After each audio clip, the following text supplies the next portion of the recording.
দেশের বিভিন্ন জায়গায় আরো কিছু খবর নিয়ে এখন থাকছে একটি ডেস্ক রিপোর্ট। প্রাণীর স্বাস্থ্য ও খাদ্য নিরাপত্তার উপর জলবায়ু পরিবর্তনের প্রভাব শিরোনামে বৈজ্ঞানিক সম্মেলন হয়েছে বাংলাদেশ কৃষি বিশ্ববিদ্যালয় মিলনায়তনে। অনুষ্ঠানের উদ্বোধন করেন বিশ্ববিদ্যালয়ের উপাচার্য অধ্যাপক ডক্টর এ.কে. ফজলুল হক ভূঁইয়া। সিলেট কৃষি বিশ্ববিদ্যালয়ের উপাচার্য ও কমিটির সভাপতি অধ্যাপক ডক্টর মোহাম্মদ আলিমুল ইসলাম এতে সভাপতিত্ব করেন। দেশের একমাত্র প্রবাল সমৃদ্ধ সেন্ট মার্টিন দ্বীপে পর্যটকদের যাত্রা 9 মাসের জন্য বন্ধ হয়ে গেছে আজ থেকে।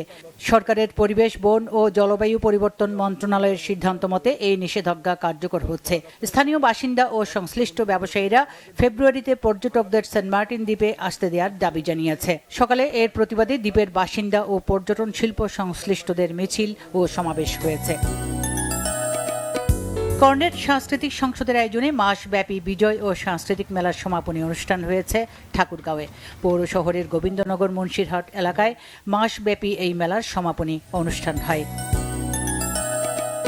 বর্ষায় চট্টগ্রামে জলাবদ্ধতা নিরসনে জনসচেতনতা সৃষ্টির লক্ষ্যে বর্ণাঢ্য শোভাযাত্রা করেছে মহানগর জামায়াতে ইসলামী। সকালে চট্টগ্রাম প্রেস ক্লাবের সামনে থেকে র্যালিটি বের হয়ে বিভিন্ন সড়ক ঘুরে আসে।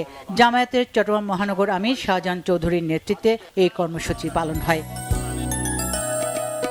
গাজীপুরে সন্ত্রাসী, চাঁদাবাজি এবং মামলা বাণিজ্যে জড়িতদের বিরুদ্ধে বিএনপি নেতা কর্মীদের মানববন্ধন হয়েছে। এই সময় জুলাই গণহত্যার বিচারের দাবিতে গাজীপুর সিলেট মহাসড়ক অবরোধ করে বিক্ষোভ করে তারা।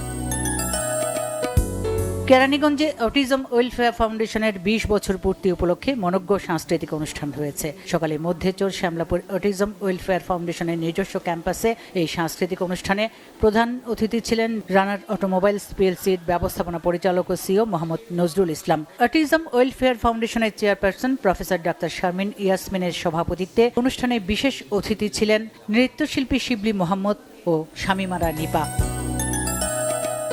সাতক্ষীরায় নবম পুলিশ সুপার কাপ 8 দলীয় নকআউট ব্যাডমিন্টন টুর্নামেন্ট হয়েছে।